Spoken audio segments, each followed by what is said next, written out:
ലോകത്തെ ട്രേഡ് അധികവും നടക്കുന്നത് ഡോളറിലാണ്. എന്നാൽ ബ്രിക്സ് ഉച്ചകോടി ഒക്കെ കഴിഞ്ഞപ്പോഴേക്കും ബ്രിക്സിൻ്റേതായ ഒരു കറൻസി കൊണ്ടുവരണമെന്ന് നേരത്തെ മുതൽ ആലോചന ഉണ്ടായിരുന്നു. ഇപ്പോൾ ട്രംപ് ഭരണത്തിലേറിയതിന് ശേഷം പറഞ്ഞത് അങ്ങനെ ബ്രിക്സിൻ്റേതായ ഒരു കറൻസിയോ അങ്ങനെ എന്തെങ്കിലും പ്ലാൻ ഉണ്ടെങ്കിൽ ആ രാജ്യങ്ങൾക്കെതിരെ 100% താരിഫ് കൂട്ടുമെന്ന്.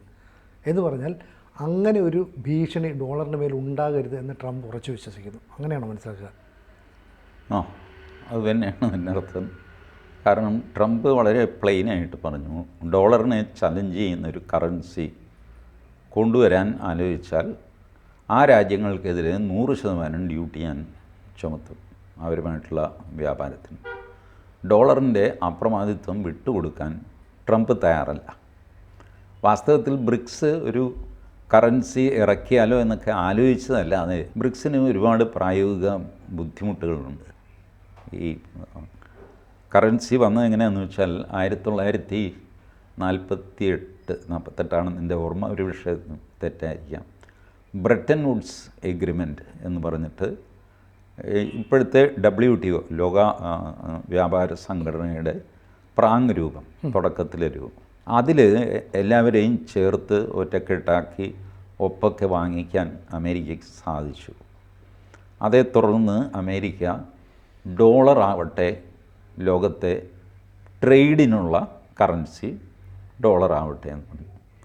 അന്ന് ഈ രണ്ടാം ലോക മഹായുദ്ധത്തിന് ശേഷമുള്ള സിറ്റുവേഷനിൽ എല്ലാവരും അത് സമ്മതിപ്പിച്ചു, അല്ലെങ്കിൽ അമേരിക്ക സമ്മതിപ്പിച്ചു. അപ്പോൾ ഡോളർ അങ്ങനെ ലോകവ്യാപകമായിട്ട് അക്സെപ്റ്റഡായി. അന്ന് ഡോളറിനൊരു പ്രത്യേകതയുണ്ട്. Dollar is backed by gold. ഡോളറിൻ്റെ അത്രയും സ്വർണം അമേരിക്കയുടെ കയ്യിലുണ്ട്. അന്ന് അമേരിക്ക മാത്രമല്ല ഇന്ത്യയും ഒക്കെ ചെയ്തുകൊണ്ടിരുന്നത്, നമ്മൾ 10 രൂപയുടെ ഒരു നോട്ട് അടിക്കണമെങ്കിൽ 10 രൂപയുടെ ഗോൾഡ്, തത്തുല്യമായ gold reserve bank safe deposit വോൾട്ടിൽ വയ്ക്കും. എന്നിട്ടാണ് ഒരു 10 രൂപ അടിക്കുന്നത്. ഇന്നിപ്പോൾ അങ്ങനെയല്ല. 1971 കഴിഞ്ഞപ്പോൾ അതാണ് ഈ ഹെൻറി കിസ്സിഞ്ചർ ഒക്കെ വലിയ 1969 മുതൽ കിസ്സിഞ്ചറിൻ്റെ ലോകം കണ്ട ഏറ്റവും സമർത്ഥനായ ഡിപ്ലോമാറ്റും തന്ത്രജ്ഞനും കുതന്ത്രജ്ഞനും ഒക്കെ ആയിരുന്നു ഹെൻറി കിസ്സിഞ്ചർ. അവർ അന്ന് അമേരിക്ക ഈ ഡോളറിൻ്റെ ബാക്കപ്പായിട്ട് സ്വർണം എന്നുള്ളത് എടുത്തു മാറ്റി. സ്റ്റിൽ ഡോളർ സ്ട്രോങ് ആയിട്ട് തന്നെ നിന്നു. കാരണം എല്ലാവരും അത് ശീലിച്ചു പോയി. വേറൊരു കറൻസി മറ്റേയാൾക്ക് അക്സെപ്റ്റബിൾ അല്ല, ഇത് തരാമെന്ന് പറഞ്ഞാൽ അയാൾക്ക് പറ്റില്ല, അത് തരാമെന്ന് പറഞ്ഞാൽ ഇയാൾക്ക് പറ്റില്ല. അപ്പോൾ പിന്നെ എല്ലാവർക്കും പറ്റുന്നത് ഏതാ? ഡോളർ. ഈ ഗോൾഡിൻ്റെ ബാക്കപ്പ് എടുത്തു കഴിഞ്ഞപ്പോൾ അമേരിക്കയ്ക്ക് പിന്നെ സ്വച്ഛന്തമായിട്ട് ഡോളർ അടിക്കാമെന്നായി. എത്ര ഡോളർ വേണമെങ്കിലും അടിക്കാം. അടിക്കുന്ന ഡോളർ വാങ്ങാൻ ആളുണ്ട് ഇൻ്റർനാഷണൽ മാർക്കറ്റിൽ.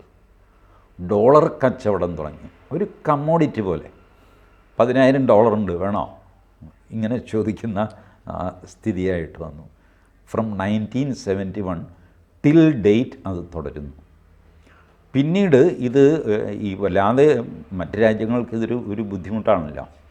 അങ്ങനെ നമ്മളും റഷ്യയും തമ്മിൽ റുപ്പി റൂബിൾ ട്രേഡ്.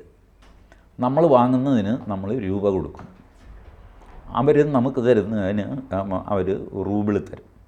നമ്മൾ വിറ്റാൽ അവർ റൂബിൾ തരും, അവർ വിൽക്കുമ്പോൾ നമ്മൾ രൂപ കൊടുക്കും. ഇപ്പോൾ റഷ്യൻ ഫൈനാൻസ് മിനിസ്റ്റർ ഇടയ്ക്ക് ഇങ്ങനെ പറഞ്ഞു, എൻ്റെ കയ്യിൽ 10 ലക്ഷം കോടി രൂപയുണ്ട്, ഞാൻ എന്ത് ചെയ്യും ഇത് വെച്ചിട്ട്? ഇത് വെച്ചിട്ട് ആകെ ഇന്ത്യയിൽ നിന്ന് സാധനം വാങ്ങാൻ പറ്റുള്ളൂ. യൂറോപ്പിൽ കൊണ്ടുപോയിട്ട് ഞാൻ രൂപ തരാമെന്ന് പറഞ്ഞാൽ ഞങ്ങൾക്ക് വേണ്ടാന്ന്. What will they do? So അവരുടെ ട്രേഡ് റെസ്ട്രിക്റ്റഡ് ആകുന്നു ബിറ്റ്വീൻ റഷ്യ ആൻഡ് ഇന്ത്യ. അതിനുവേണ്ടി രൂപ ഉപയോഗിക്കുക, അല്ലെങ്കിൽ പിന്നെ രൂപ കൊണ്ട് അവർക്ക് വെറുതെ കടലാസിൻ്റെ വിലയാണ്. ഈ സ്ഥിതി ഇതും ഒരു ആശാസ്യകരമായ സ്ഥിതിയല്ല. റഷ്യയ്ക്കും നല്ലതല്ല, ഇന്ത്യക്കും നല്ലതല്ല. ഇന്ത്യയുടെ കയ്യിൽ കുറേ റൂബിളുണ്ട്, എന്ത് ചെയ്യും? റഷ്യയിൽ നിന്ന് എന്തെങ്കിലും വാങ്ങണമെങ്കിൽ റൂബിൾ ചോദിക്കാം. വേറെ ആർക്കെങ്കിലും റൂബിൾ കൊടുത്ത് അയാൾ വേണ്ടെന്ന് പറഞ്ഞാൽ എന്ത് ചെയ്യും? അപ്പോൾ ഇങ്ങനെ ആവശ്യമുള്ളതിന് മാത്രം സ്വന്തം കറൻസി ഉപയോഗിച്ച് നമ്മളും സൗദി അറേബ്യയും നമ്മളും ഖത്തറും ഒക്കെ ഇത് ചെയ്യാറുണ്ട്. ഇങ്ങനെ ഒരു സെറ്റപ്പിലാണ് നിൽക്കുന്നത്. ബ്രിക്സ് വന്നു കഴിഞ്ഞപ്പോൾ ന്യായമായിട്ടും എല്ലാവരും ആഗ്രഹിച്ചു ഒരു currency which will challenge the dollar. പോടാപ്പില്ലെന്ന് ഡോളറിനോട് പറയാനുള്ള ഒരു കറൻസി ഉണ്ടാകും. അങ്ങനെ ഒരു കറൻസി ഉണ്ടായിട്ട് ഡോളറിൻ്റെ പ്രാമുഖ്യം മാറിക്കഴിഞ്ഞാൽ അത് അമേരിക്കയുടെ സാമ്പത്തിക ശക്തിക്ക് ഏൽക്കുന്ന ഏറ്റവും വലിയ ആഘാതമായിരിക്കും. തൻ്റെ ഡോളർ എനിക്ക് വേണ്ടടോ എന്ന് അമേരിക്കയുടെ മുഖത്ത് നോക്കി ആരെങ്കിലും പറഞ്ഞാൽ അന്ന് അമേരിക്കൻ എക്കോണമിയുടെ ആധിപത്യത്തിൻ്റെ ആരംഭമായിരിക്കും അത്. അമേരിക്കയ്ക്ക് അത് സങ്കല്പിക്കാനേ പറ്റുന്നില്ല. എങ്ങനെയാണ് അമേരിക്ക ടോപ്പിൽ നിൽക്കുന്നത്? ഡോളറിൻ്റെ ബലം കൊണ്ടാണ്. അതാ ഞാൻ പറഞ്ഞു, വെറുതെ $10 അടിച്ചിട്ട് ആർക്കെങ്കിലും വേണമെന്ന് ചോദിച്ചാൽ ഇത് വന്നേക്കെന്ന് പറയും എല്ലാവരും.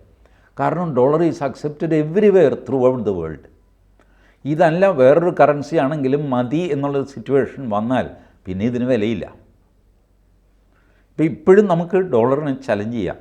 ഇപ്പോൾ ബ്രിക്സ് രാജ്യങ്ങൾ അവരുടെ കറൻസി എല്ലാം സ്വർണത്തിൻ്റെ ബാക്കപ്പിലേക്ക് കൊണ്ടുവരിക, so that you become strong. ഇപ്പം നമ്മുടെ നോട്ടിലൊക്കെ എഴുതാറില്ലേ, ഞാൻ വായിക്കാം. അതായത് 10 രൂപയുടെ നോട്ടാണ്. I promise to pay the bearer the sum of 10 rupees. ഇതാണ് ഇതിൽ എഴുതിയിരിക്കുന്നത്. അതായത് ഈ നോട്ടുമായിട്ട് ഞാൻ റിസർവ് ബാങ്കിൽ പോയാൽ they will pay me 10 rupees. ആ 10 rupees എൻ്റെ ഇതിൽ ഇരിക്കുകയില്ല, പിന്നെ അയാൾ എന്താ പേ ചെയ്യുന്നത്? അയാൾ എന്ത് പേ ചെയ്യുന്നതാണ്? I will pay you a sum of 10 rupees എന്ന് പറഞ്ഞ് ഞാൻ അതിനർത്ഥം 10 രൂപ ഞാൻ തരുമെന്നാണ്. ഇതാണ് ഇതിൽ എഴുതിയിരിക്കുന്നത്. ആ 10 രൂപ എൻ്റെ കയ്യിലുണ്ട്. ഇതിൻ്റെ ബാക്കപ്പ് എന്താ? No backup. ശരിക്ക് ഇതിൻ്റെ മീനിങ് 10 രൂപയ്ക്ക് തുല്യമായ സ്വർണം എനിക്ക് തരുമെന്നാണ്. അതാണ് ഇതിൻ്റെ ഇന്നർ മീനിങ്. അപ്പോൾ 10 രൂപ ഞാൻ റിസർവ് ബാങ്ക് കൊണ്ടുപോയിട്ട് എനിക്ക് തന്നെ കള്ളാസുണ്ട് പിടിച്ച് ഇതിന് തുല്യമായ സ്വർണം എന്താ? അങ്ങേര് 0.0001 ഗ്രാം സ്വർണം എടുത്തിട്ട് എനിക്ക് തരണം. ഇതാണ് സങ്കല്പം. ഇതിൽ ഒരു അപകടവും ഉണ്ടായിരുന്നു കേട്ടോ. ആദ്യത്തെ നോട്ടുകളിലൊക്കെ on demand I promise to pay the bearer a sum of 10 rupees എന്നാണ് എഴുതിയിരുന്നത്.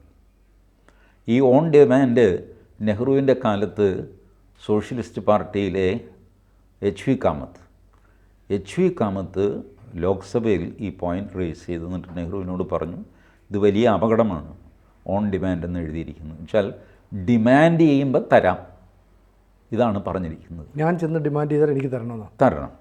ഇപ്പോൾ ഒരു 10 ലക്ഷം പേര് 500 രൂപയുടെ നോട്ടുമായിട്ട് റിസർവ് ബാങ്കിൽ വരുന്നു 3-4 ദിവസമായിട്ട്. നിങ്ങൾ ഇവർക്കെല്ലാം സ്വർണം കൊടുക്കാൻ പോവാണോ? സോ ആ ഓൺ ഡിമാൻഡ് എന്നുള്ളത് എടുത്തു കളയണം. അപ്പം അന്ന് ഇതുപോലെ പ്രതിപക്ഷമാണെങ്കിലും ഭരണകക്ഷി രാഷ്ട്രകാര്യത്തിൽ ഒന്നിച്ച് നിൽക്കും. അല്ലെങ്കിൽ ഇപ്പോഴത്തെ എച്ച് വി കാമത്താണെന്ന് വെച്ചോ, എന്താ ചെയ്യുന്നത്? ഒരു 50,000 പേരെയും വിളിച്ച് 500 രൂപ നോട്ടും കൊടുത്തിട്ട് റിസർവ് ബാങ്കിലേക്ക് ജാഥ നടത്തും. പോയി എനിക്ക് സ്വർണ്ണം താടാന്ന് പറഞ്ഞ് കച്ചറ ഉണ്ടാക്കും. ഇതാണ് ഇപ്പോഴത്തെ പ്രതിപക്ഷം. അന്ന് അങ്ങനെ ആയിരുന്നില്ല. അവർ പറഞ്ഞു ഇത് രാജ്യത്തിന് തന്നെ ദോഷമാകുന്നൊരു സാധനമാണ് ഓൺ ഡിമാൻഡ് എന്നുള്ളത് എടുത്തു കളയണം. അങ്ങനെ ഓൺ ഡിമാൻഡ് നമ്മുടെ നോട്ടിൽ നിന്ന് എടുത്തു കളഞ്ഞു. ഇപ്പോൾ എഴുതിയിരിക്കുന്നത് എന്താ? I promise to pay the bearer a sum of ₹10. I promise എന്നാണ് പേ. വെൻ, എപ്പോൾ തരുമെന്നാണ്. അത് എഴുതിയിട്ടില്ല നോട്ടിൽ. നേരത്തെ ഓൺ ഡിമാൻഡ് എന്നുണ്ടായിരുന്നു, ചോദിക്കുമ്പോൾ തരും. ഇതിൽ എപ്പോൾ തരുമെന്നേ ഇല്ല. അതുകൊണ്ട് റിസർവ് ബാങ്കിൽ ഈ 10 രൂപയും കൊണ്ട് നല്ല എനിക്ക് തുല്യമായ സ്വർണം തരണം, തരാം. ആ എപ്പോൾ തരും? തരാമെന്ന് ഉണ്ടാകുമ്പോൾ തരും. കാരണം അങ്ങനെ ടൈം പ്രോമിസ് പറയുന്നില്ലല്ലേ. ഞാനിതും കൊണ്ട് ഹൈക്കോടതി പോയിട്ട് എനിക്ക് തന്ന പ്രോമിസ് ഗവൺമെൻറ് ഓഫ് ഇന്ത്യ ലംഘിച്ചു. ഹൈക്കോടതി പറയും പ്രോമിസ് ലംഘിച്ചിട്ടൊന്നുമില്ല, അവർ തരാമെന്ന് പറഞ്ഞിട്ടുണ്ടല്ലോ. There is no time limit, you cannot ensure a time limit. ഇങ്ങനെയാണ് നമ്മളുടെ നോട്ട് ഇപ്പം നിലനിൽക്കുന്നത്.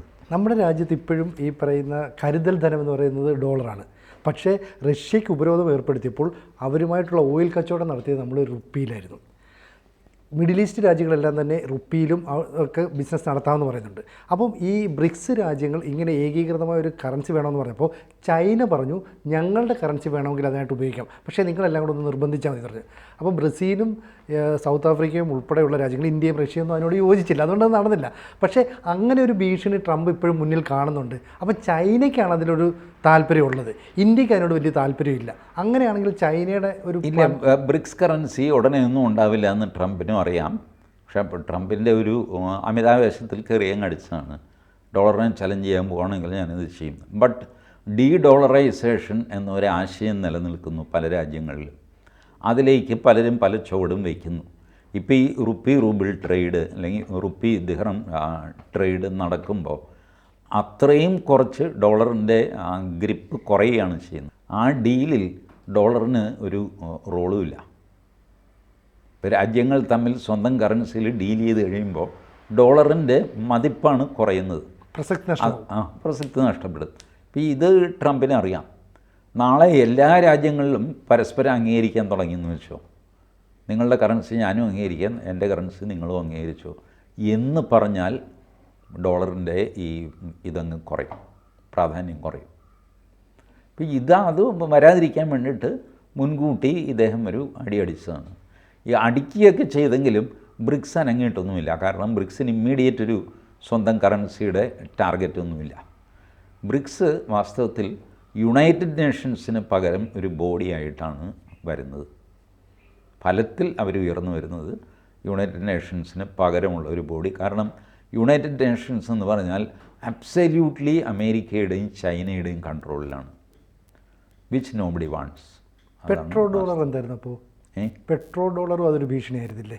പെട്രോ ഡോളർ അത് അമേരിക്കയുടെ സൃഷ്ടിയാണ്. ഈ 71 ഞാൻ പറഞ്ഞല്ലേ, സ്വർണത്തിൻ്റെ ബാക്കപ്പ് കഴിഞ്ഞിട്ട് 70s വ്യാപകമായിട്ട് ഗൾഫിൽ എണ്ണ കുഴിച്ചെടുക്കുന്നത്. അതുവരെ ഗൾഫ് മരുഭൂമിയാണ്, കാട്ടറബികളുടെ ഓട്ടോപാലുമായിട്ട് നടക്കുന്ന കേസാണ്. 69, 70, 71 ഭീകരമായ കേരളത്തിൽ നിന്നും ഗൾഫിലേക്കുള്ള കുടിയേറ്റം നോക്ക്. 70കളിലാണ് തുടങ്ങുന്നത്. അന്നാണ് എണ്ണ ഖനനം തുടങ്ങുന്നത്. ആ ബിസിനസ് മുഴുവൻ ഡോളറിലായിരുന്നു. അങ്ങനെയാണ് പെട്രോ ഡോളർ എന്ന പ്രയോഗം വരുന്നത്. അപ്പോൾ എന്തായാലും ഒരു ഡോളറിന് ഭീഷണിയൊന്നും ഉണ്ടാകില്ല, ബ്രിക്സിനെ ഒന്ന് പേടിപ്പിച്ച് നിർത്തുക എന്നായിരിക്കും ട്രംപ് ഉദ്ദേശിച്ചത്. അതായിരിക്കണം.